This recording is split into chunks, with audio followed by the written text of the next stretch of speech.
Our last speaker is planting trees. I've spent a good part of my life killing them, and I apologize for that. I am a little concerned. As you just heard, I do co-produce a conference, and my brilliant partner and co-producer, Kara Swisher, is here. Stand up, stand up, stand up, Wade. She's also appearing here tomorrow, right? But, so we do these conferences. We've done them for 10 years. We now have additional ones, spin-off conferences. And, of course, we have sponsors. You have to have sponsors to do a good job with the conference. I'm a little concerned that the sponsor here tonight is not getting enough signage. You might not know who's sponsoring this session. So I want everybody to just try to discern that. And interestingly, I'm going to talk about that company because I was thinking, this is Ideas Week, and I don't make tech products. We've seen some fantastic ones today. I was particularly impressed with what is being done on very simple phones in Kenya. I thought that was a terrific presentation. But I do write about them, and I have been observing it for a long time. And what I really want to talk about is the post-PC era that we are in, and what that means, and how it's different from what came before. In 2006, the year before the iPhone came out, I wrote a column about the Apple way of doing digital devices versus the Microsoft way. And both have been valid, both have made a lot of money, but the point that I was trying to make in that 2006 column was that because we were now in the post-PC era firmly, and I talked a lot at the time about the iPod, we were finally in an era where the Apple method that had been there from the beginning was actually going to be superior and the path to success in a way that it hadn't been in the era where the PC was king. Now, when I wrote this piece, it was one of my normal weekly columns, it was immediately met with lots of opposition. So much so that Bill Gates and Paul Otellini, who was then and is still now the head of Intel, wrote a joint op-ed piece in the journal insisting that we were not in the post-PC era. You can go back and read it. Both pieces ran in 2006. And yet, in just a few weeks, Microsoft is about to introduce its first computer. The first computer, or tablet in this case, device that it has made itself. My point in this column was that from the beginning, Apple tried to make the whole thing. They believed that the way to make the right kind of product was to create the platform software, the hardware, and eventually, of course, the ecosystem around it. It wasn't closed. These are loaded words, open and closed, the way that we have loaded words in politics. The estate tax suddenly became the death tax. No platform which has 700,000 third-party apps is a closed platform, even if the App Store is curated. Somehow 700,000 apps managed to make it through. But Apple believed in the end-to-end process. So does Google. Even though Android is technically open, almost all the Android devices that anyone in this room may have, those devices were made through signing of agreements with Google. I don't mean that Google charged for Android, they don't, but you'll notice they have the Google Play Store, they have Google Maps. The only difference is, important exceptions are knockoff companies, mostly in Asia, and Amazon, which has not made Google very happy by taking Google at its word that Android is open and treating it as plumbing. So if you have a Kindle Fire, you won't see any sign of Android. You won't see the Android market, or as it's now called, the Google Play Store. You won't see Google apps on there. But Microsoft, of course, made its fortune in the component model, not in that Apple approach. They made their fortune by saying hardware and software, and at the time this wasn't very important, but eventually, services and stuff like that were all separate things. And the biggest margins and the fastest pace of change and the best way for us to go about our business was to be a software company, and they sold software.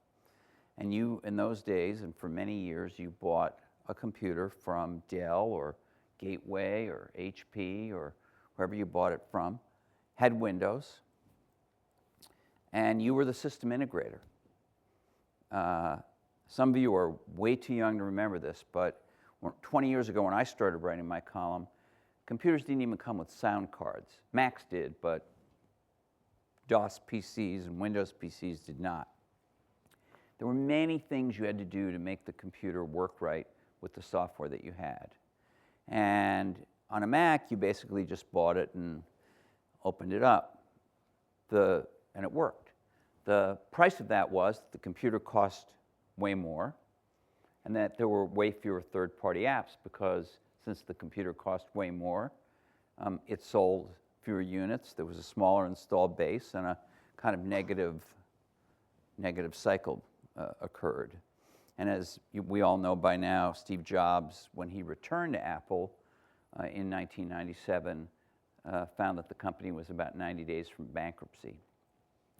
But something had changed that allowed that Apple end-to-end model to be the model that made sense.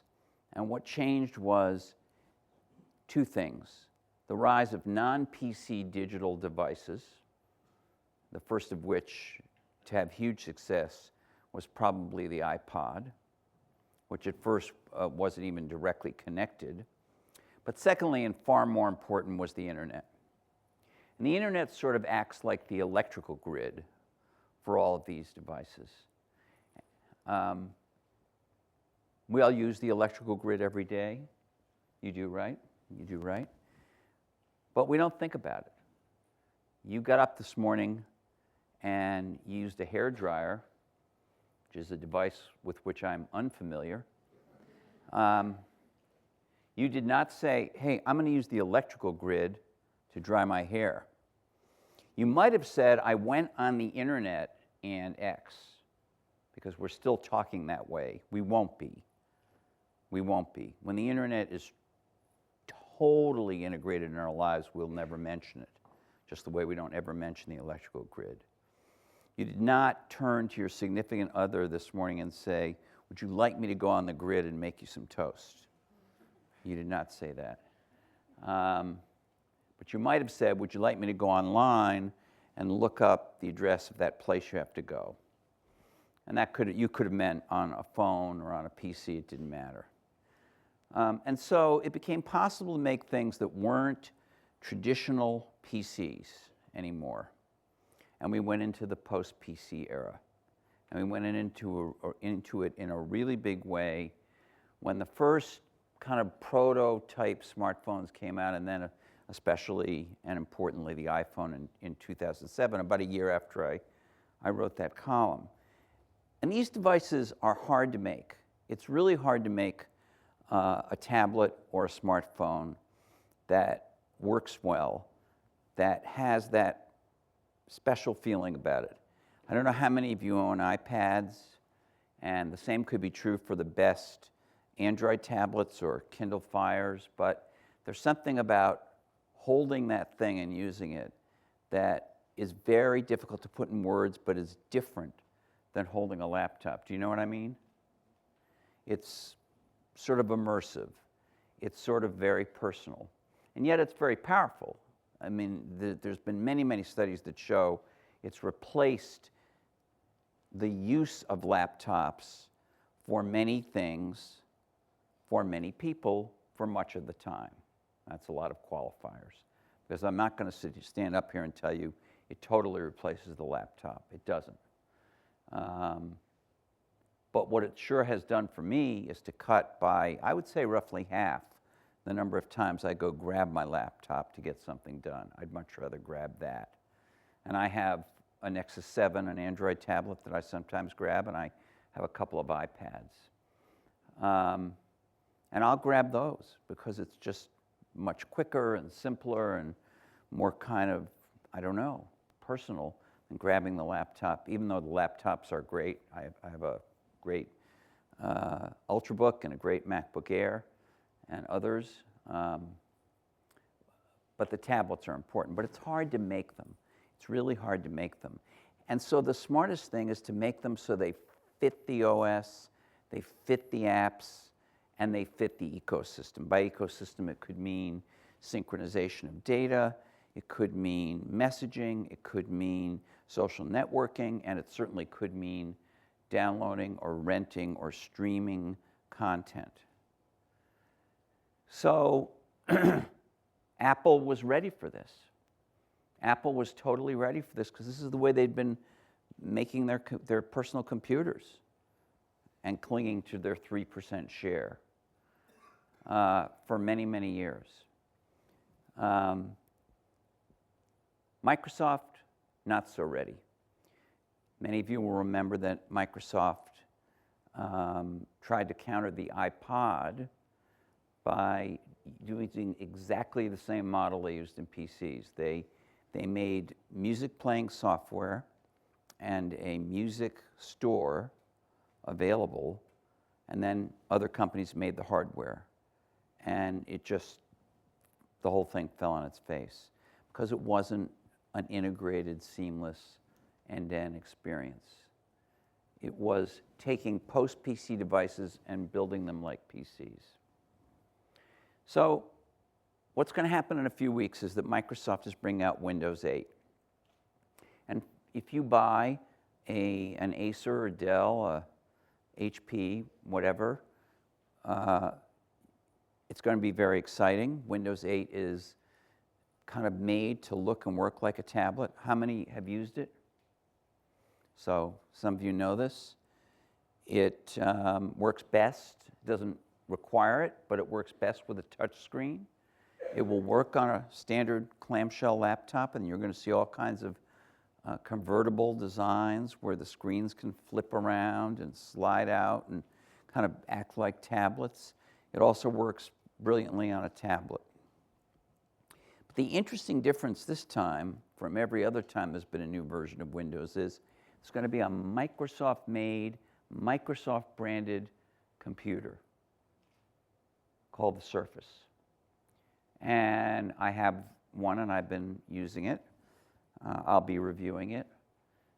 But without getting into the details of whether I think it's good or bad or what did they do that's better than Apple or worse than Apple, because they, by the way, although Apple has gotten all the glory and Google has gotten all the glory, Microsoft has tons of smart, creative people in their company.